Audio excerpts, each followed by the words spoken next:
Bien, vamos a comenzar esta mesa número 6 en la segunda jornada de las jornadas de extensión e investigación de UNISAL. Vamos a proyectar la presentación de este proyecto de investigación dirigido por Martín Napalm, y aquí están presentes varios de los integrantes del proyecto. Allí vamos.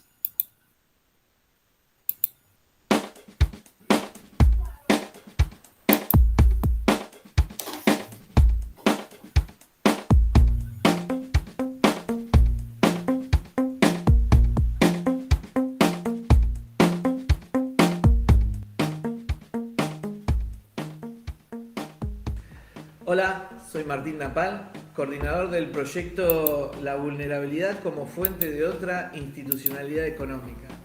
El título es larguísimo y, como ven, tiene un subtítulo que son las prácticas económicas alternativas en 2 centros de cuidado de población vulnerable en Bahía Blanca. Nuestra investigación, estoy acompañado por un grupo bastante extenso de profesionales y alumnos, profesores y alumnos, mejor dicho, de distintas unidades académicas de la UNISAL y de distintos lugares de la ciudad. De la Casa Salesiana de Educación Superior están en el proyecto Quique González, que es licenciado en Economía y trabaja en el Juan 23, Fabio Mesina, que es licenciado en Educación y está en la parte de Educación de la UNISAL, y el alumno Freige Andoni, que está estudiando en la licenciatura de Educación. Pero además tenemos profesionales externos que nos van a acompañar en este proceso de investigación y que pertenecen a los 2 centros de cuidado a los que hacemos mención. Por un lado está el centro de cuidado conocido como Giravida, que está en Noroeste, que están la Josefina Tevez y Macarena Santín, y por otro lado está el Hogar de Cristo de Calle Belén, que están los de Mira Luciano, Matías Mata, Agostina Vitti, y por fuera de estos profesionales están desde el INTA Carlos Torres Carbonell, y por último de la FES María Julia Eliosov. Un poco la idea del proyecto de investigación es analizar la vulnerabilidad social. Digamos, en principio, uno de los primeros trabajos que tuvimos que hacer es definir qué era la vulnerabilidad. Bueno, más o menos en distintos aspectos, la vulnerabilidad se define como el riesgo de ocurrencia de algo, ¿no? Digamos, y esto está sacado de los seguros, digamos, de muchas cosas. De muchas teorías diferentes, pero básicamente todas coinciden en que la vulnerabilidad es el riesgo de algo, o la probabilidad de ocurrencia de un riesgo de algo. En el caso de la vulnerabilidad social, lo que nosotros estamos analizando es la probabilidad de ocurrencia de la marginalidad social. El ser humano es un ser social por naturaleza, entonces la vulnerabilidad social, lo que estamos midiendo es la posibilidad de que algunas personas o un grupo de personas quede afuera de los arreglos sociales que dominan en un periodo de tiempo. Por eso nosotros hablamos de institucionalidad económica, es decir, nosotros vivimos en un sistema en el cual hay varias formas de insertarnos en la sociedad. La más conocida es la posibilidad de insertarnos en el trabajo, a través del mercado de trabajo. Entonces ahí aparecen toda una serie de análisis de la vulnerabilidad que tiene que ver con las personas que no pueden conseguir empleo, las personas que no tienen capacidades para insertarse en los mercados de trabajo. Por otra parte, también nosotros vemos la vulnerabilidad como por ejemplo, ahora que estamos en la pandemia, la probabilidad de ocurrencia de que nos contagiemos de COVID y que ese contagio sea letal. Entonces ahí hablamos de comorbilidades, de un montón de cuestiones que tienen que ver con eso. Digamos, y cualquier sociedad que se precie tal tiene que cuidar esas vulnerabilidades porque, digamos, tener población que no pueda ser parte de un conjunto social es grave tanto para los que están afuera como para los que están adentro. Por eso nosotros pusimos el eje o la mirada en dos centros de cuidado, porque básicamente estos centros de cuidado, dice Centros de Cuidado de Población Vulnerable el título, pero estos centros de cuidado ponen el eje ahí, es decir, bueno, no es solo cómo vivimos, cómo entendemos o cómo trabajamos con la vulnerabilidad, sino qué pasa, qué es lo que pasa cuando nosotros nos ponemos a trabajar en la vulnerabilidad. Y en lo poco que estuvimos analizando, Andoni, si nos querés contar cómo venimos viendo este proceso de la vulnerabilidad en estos centros de cuidado. Sí, en estos centros de cuidado, como nombraste vos, Martín, Giravida y Cayo Belén, Casa Luján, de la familia grande del Hogar de Cristo, fuimos descubriendo que hay una manera de vincularse, una manera de trabajar que tiene que ver con recibir la vida del otro, abrazar la vida del otro. La expresión que se utiliza es recibir la vida como viene con toda su complejidad. Así lo van trabajando en estos espacios. Recibir la vida como viene en estos espacios tiene que ver con recibir la vida toda, en su totalidad. Nosotros descubrimos que ahí no se recibe solamente aquel que tiene problema de consumo y se trabaja la adicción nada más, o no se recibe solamente aquel que tiene alguna dificultad familiar o económica y se trabaja solamente esa cuestión, sino que se aborda integralmente toda la complejidad. Es decir, es un ejemplo para entenderlo mejor. Cuando una persona viene con una situación de consumo, no viene y dice, consumo, me quiero recuperar y nada más, sino lo que se presenta es una cuestión vincular primero. Hay que reconstruir los vínculos de esa persona con el medio, con su familia. Hay que pensar, bueno, ¿qué le pasó a esa persona para llegar a ese lugar? La droga no es una totalidad en la vida, sino que es un hito, es algo puntual, es algo que sucedió y que está por un montón de otras carencias, ¿verdad? Hay otros vacíos que se fueron llenando con esta situación de consumo en este caso. Frente a eso, los equipos de estos centros de cuidado van acompañando cada situación. Quizá a veces es necesario primero abordar algunas cuestiones que tienen que ver con sus problemas jurídicos, legales, resolver cuestiones que tienen que ver con la documentación, con su partida de nacimiento, con su DNI. Quizá a veces hay que resolver lo urgente, que es la vivienda, la alimentación. Y por último, se empiezan a resolver cuestiones que tienen que ver quizá con la cuestión propia del consumo, que se empezó a trabajar desde el día 1, ¿no? Se abrazó toda la vida desde ese momento, se empieza a acompañar. Luego, los procesos llevan a que las personas tomen diferentes decisiones y se reencuentren con sus vínculos, con su familia, con sus hijos, que decidan terminar la escuela, que decidan buscar un trabajo formal, que decidan recomponer sus historias de vida, que elijan tener un proyecto de vida. Esta es la manera que vemos que tienen estas instituciones, estos centros de cuidado, para acompañar la vida. Ellos hablan de la vida entera en toda su complejidad.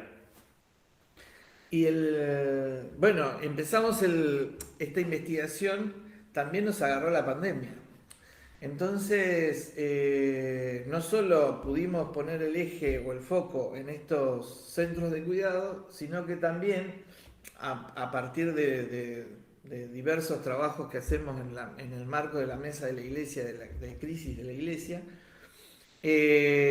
abrimos el panorama y pudimos hacer una primera ronda de una encuesta en un barrio vulnerable para mensurar estas vulnerabilidades. Entonces va a ser una de las, digamos, si no la primera vez que en Bahía Blanca vamos a tener datos concretos de un proceso de exclusión que se viene dando territorialmente y que se va a poder medir todas las vulnerabilidades y cómo esas vulnerabilidades afrontaron la pandemia, ¿no? Lo que nosotros planteamos digamos y que es el proceso que interesamos de investigación, es nosotros reconocemos cuando empezamos a trabajar con la vida como viene, de cuerpo a cuerpo, se empieza a producir un cambio, no solo en el que es asistido, sino en el que asiste, para ponerlo en términos más vulgares, más no tan precisos. Y en realidad el cambio que pretenden estas organizaciones es un cambio que sea social, no solo en las personas o en los barrios vulnerables, sino en la sociedad toda. La posibilidad de reingresar o de salir de esa vulnerabilidad significa un cambio más general. Pero para que ese cambio más general sea posible, también tenemos que ver en qué sentido debe ser. Entonces, bueno, parte de la investigación está abocada en estos primeros pasos, ¿no? Es decir, bueno, determinar la vulnerabilidad, de qué hablamos cuando hablamos de vulnerabilidad, de qué hablamos cuando hablamos de recibir la vida, digamos, de qué significa eso en la globalidad de la persona y del que asiste. Esos son los objetivos que estamos buscando en el PGI. Bueno, algunos hemos cumplido a pesar de la pandemia y otros, bueno, deberán esperar a que estemos todos vacunados.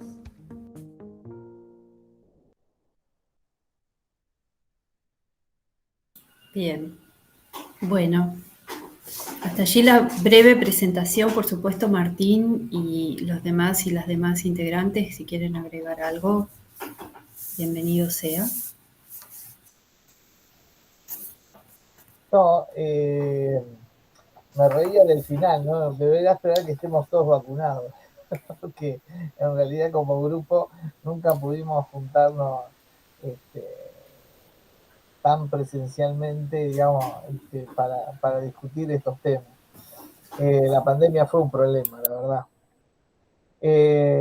Fue un problema porque, como yo decía ahí, también como que dividió la investigación en dos, ¿no? Por un lado, fuimos la propia tarea en la mesa de crisis nos impulsó a hacer esta pequeña investigación en un barrio de la ciudad que nos dio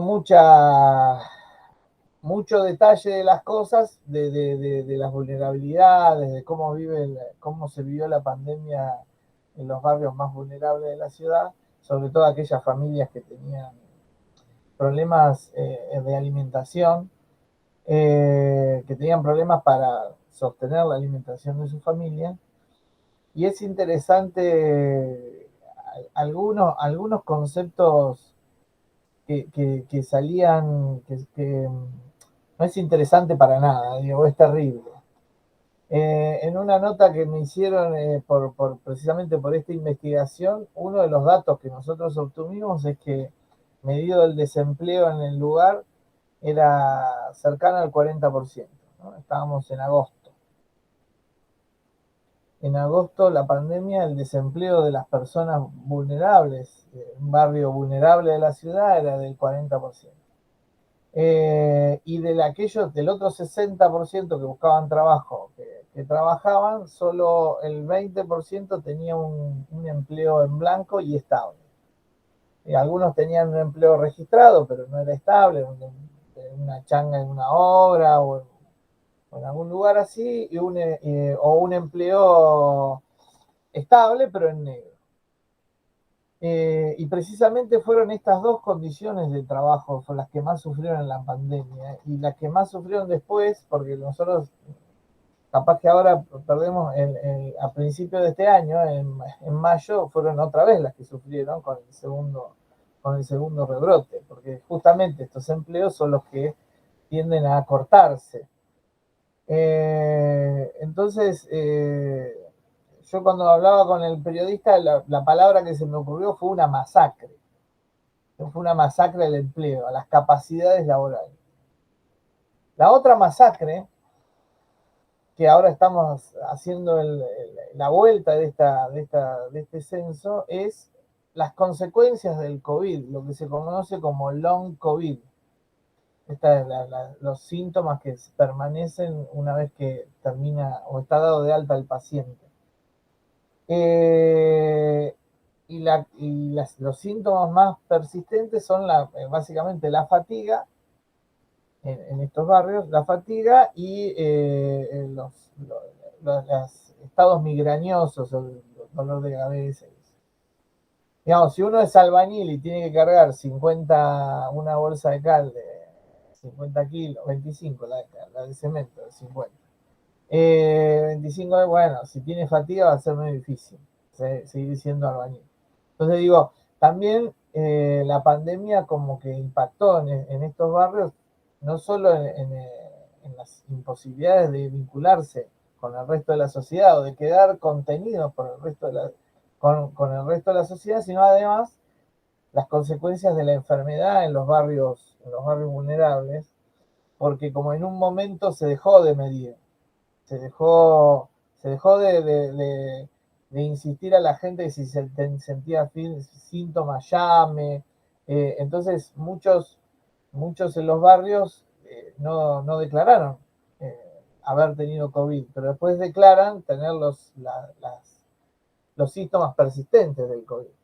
Eso es un drama. En el caso del trabajo fue una masacre. La posibilidad de insertarse socialmente a través del trabajo para los barrios vulnerables fue total.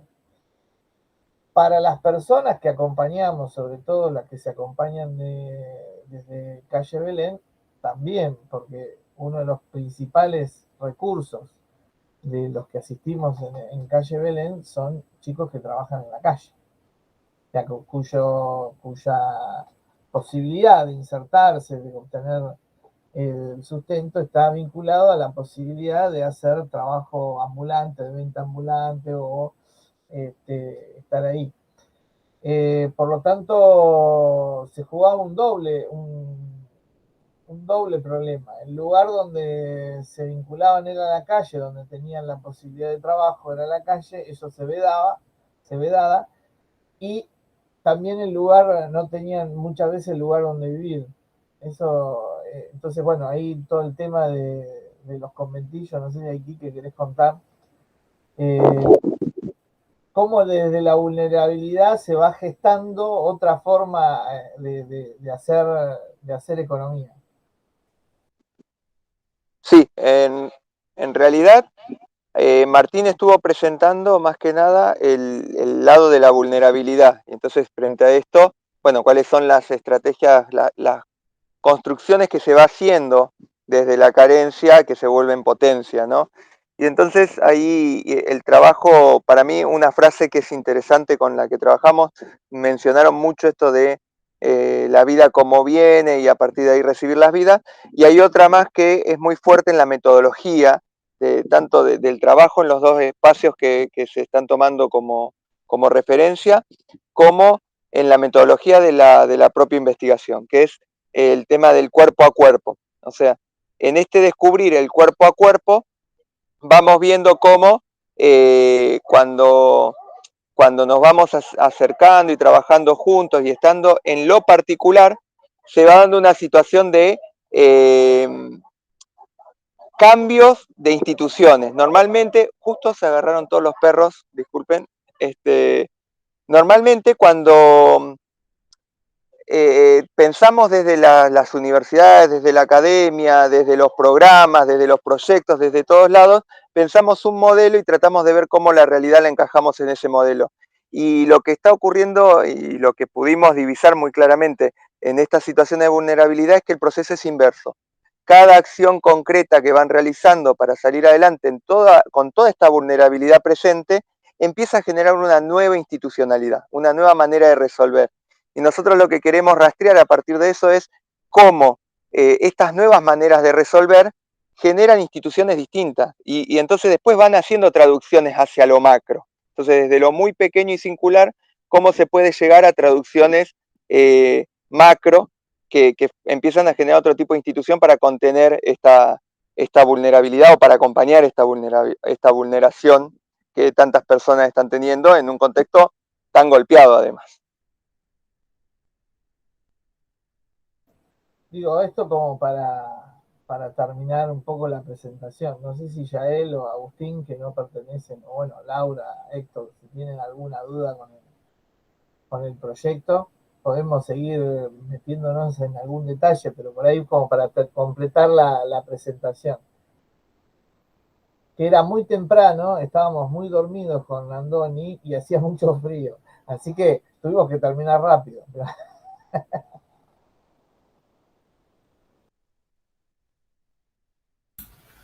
A mí me resulta interesante que vos, Martín, decías, bueno, que lo primero que tienen que hacer es tratar de definir la vulnerabilidad.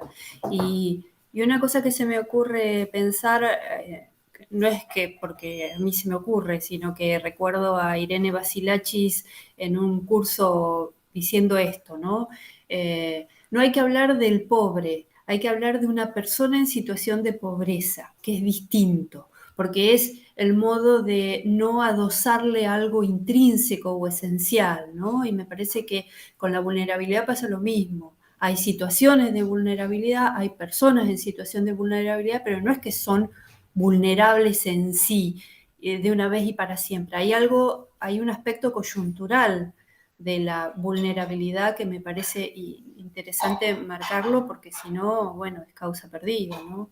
Y también me interesa mucho esto que dijiste, que, qué sé yo, cualquiera de nosotros está en situación de vulnerabilidad, por ejemplo, en este momento con la cuestión del COVID, ¿no?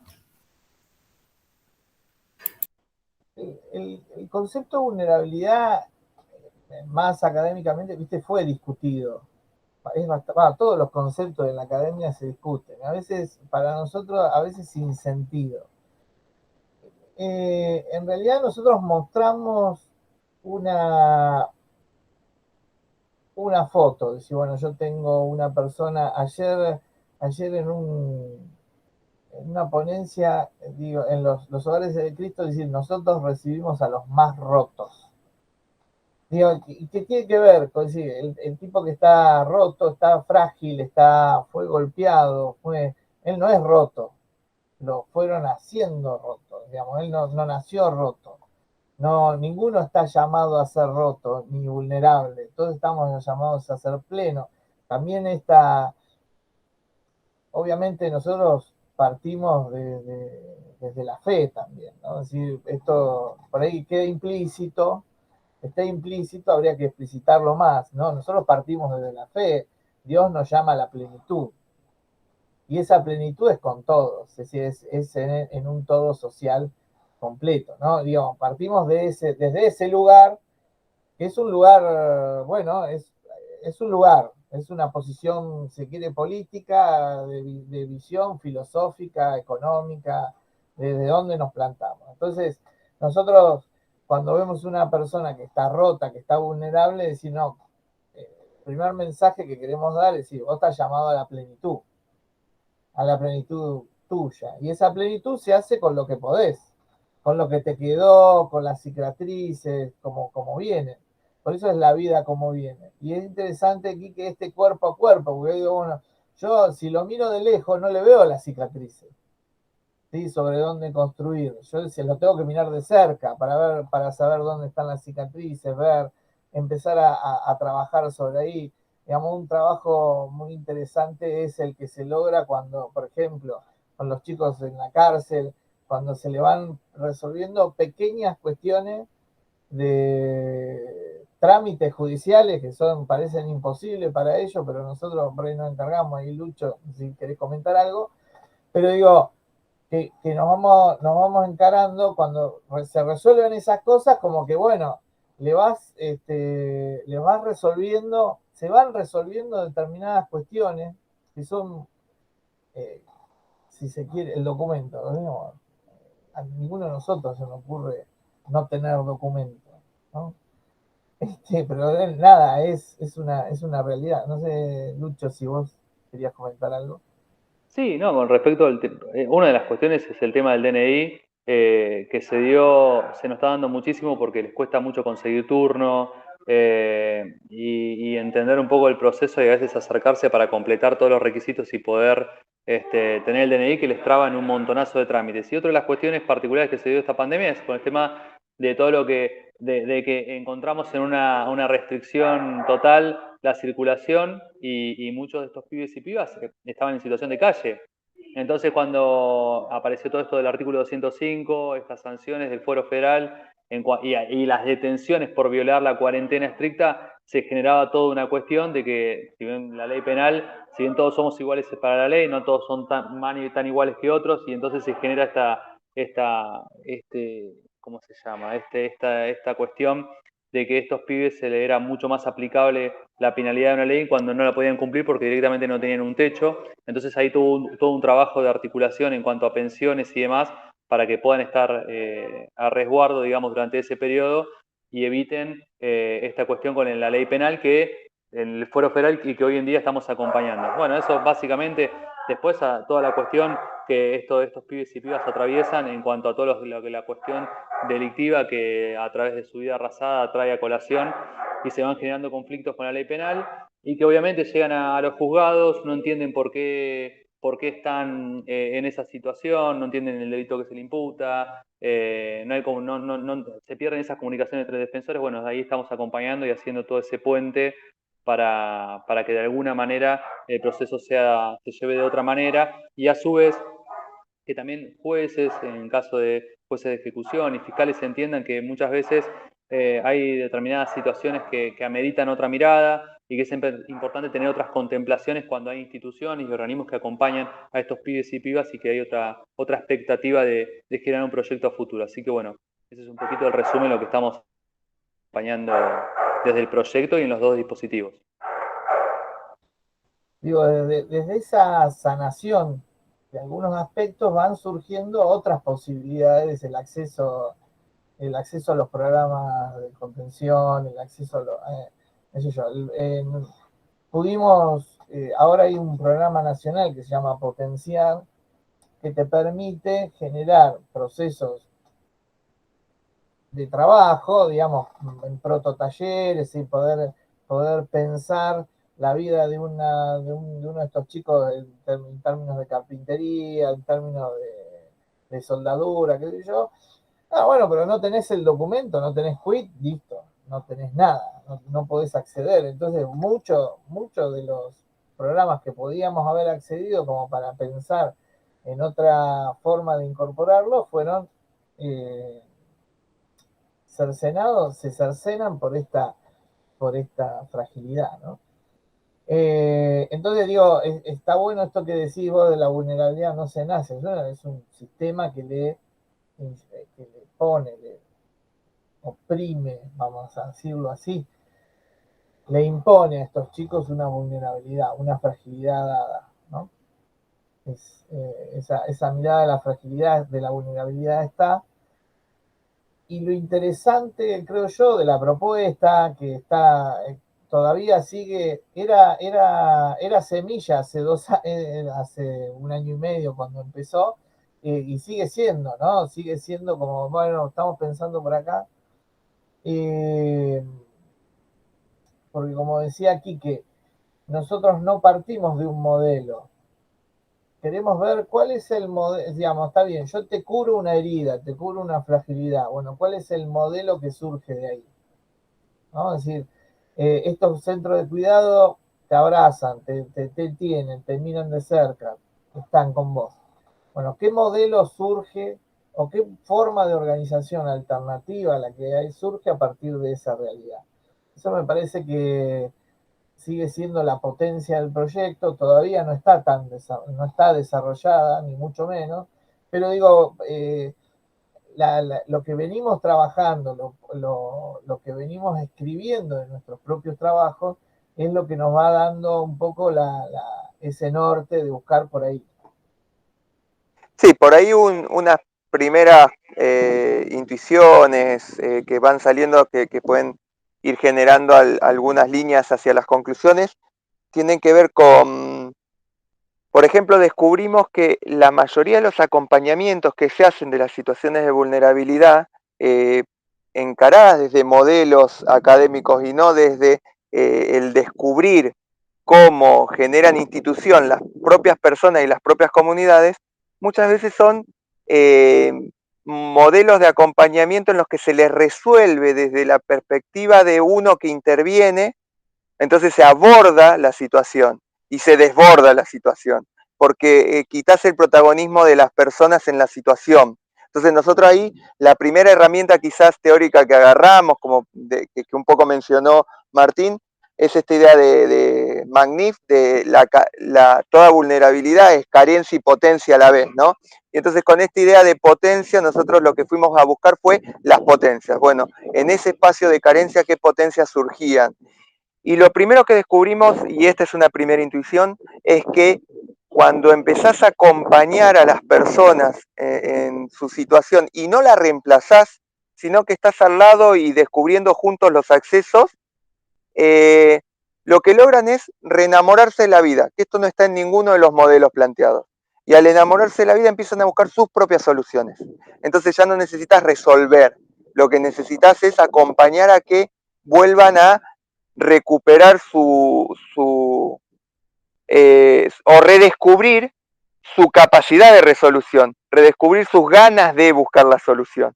Entonces, que cuando eso ocurre, encuentran soluciones que la carencia justamente le generó herramientas mucho más potentes que a veces las que se imponen desde el lugar resuelto, ¿sí? Entonces, esa es una intuición interesante, que el punto no tenía que ver con resolverle la vida al otro, sino que tenía que ver con invitarlo a resolver la tuya y a resolver la suya. Y entonces se empieza a generar una nueva institucionalidad. Muy claro, sí, muy interesante. Muy bueno. Sí, me hiciste acordar, Quique, a Alicia Gutiérrez, que es una especialista en Bourdieu, en el pensamiento de Pierre Bourdieu. Ella en un curso decía, hoy estoy para los recuerdos, me acuerdo que decía en un curso, no hay que pensar la pobreza como carencia, porque más allá de que se pueda carecer en una situación de pobreza, también hay muchas cosas de las que se dispone, de formas de resolver, de estrategias que por ahí, cuando no existe la carencia de algunas cosas, no se las tiene, porque no hace falta pensarlas, ¿no? Y entonces está bueno, sí, eso de pensar la potencia más que la carencia.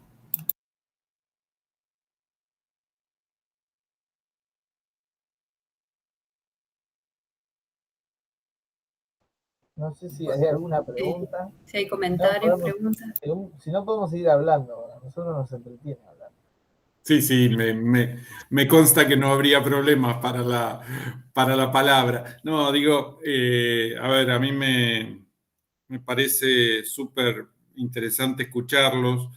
Digo, y que podamos escribir y sistematizar estas experiencias, creo que ya es un paso importante. Y la verdad que bueno, lo valoro mucho, ¿no? Quizá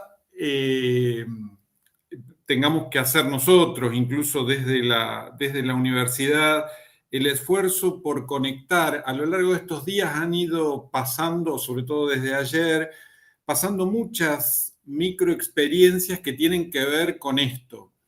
Quizás, cuando digo esto, digo con cuestiones vinculadas a la vulnerabilidad, al consumo problemático. Digo, bueno, ayer han aparecido varias cosas en este sentido. Quizás nosotros seguir apostando a hacer articulación de lo que anda dando vueltas para ayudarnos, para complementarnos, por ahí para poder compartir un poco investigación y extensión, porque esto, digo, es una división nuestra en realidad. Después en la vida se da todo junto y de un modo mucho más intenso que en la academia, ¿no? Entonces digo, a ver, escuchándolos y con todo lo bueno que me genera esto de decir, bueno, alguna conexión tenemos que ir haciendo entre estas experiencias y el voluntariado, entre este registro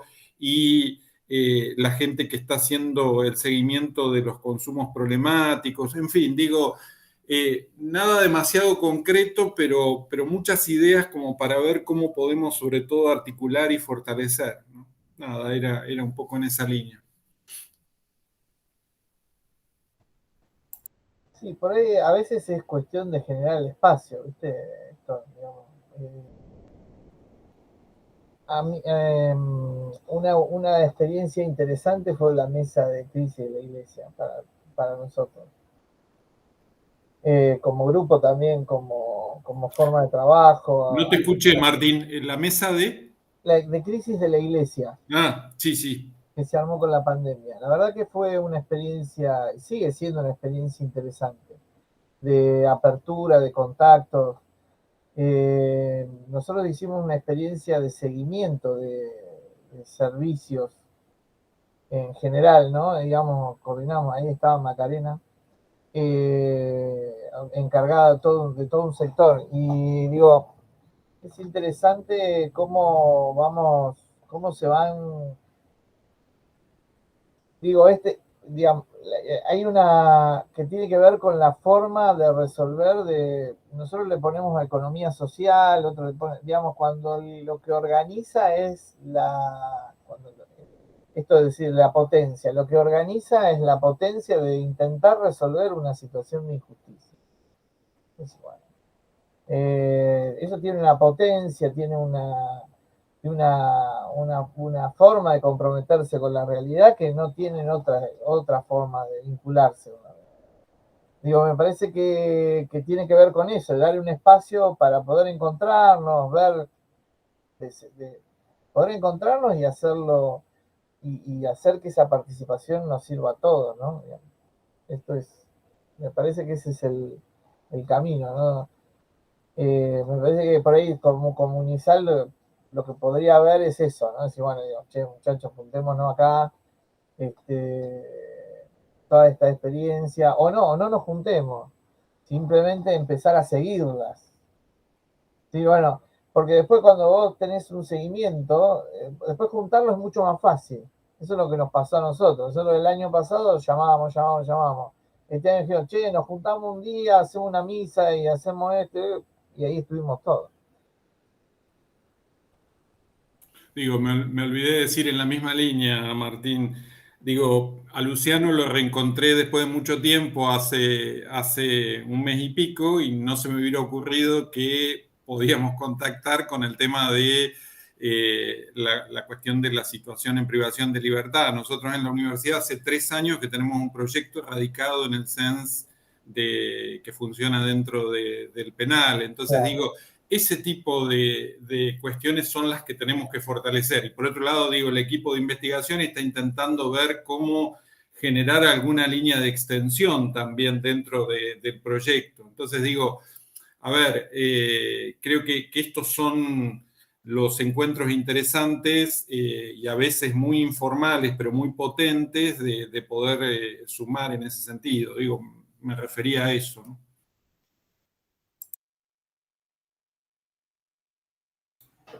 Bueno, a continuación tenemos a las 16:30 la mesa 7 sobre actividades de extensión, así que por supuesto están invitados e invitadas a participar, y 17:30 otra mesa de investigación.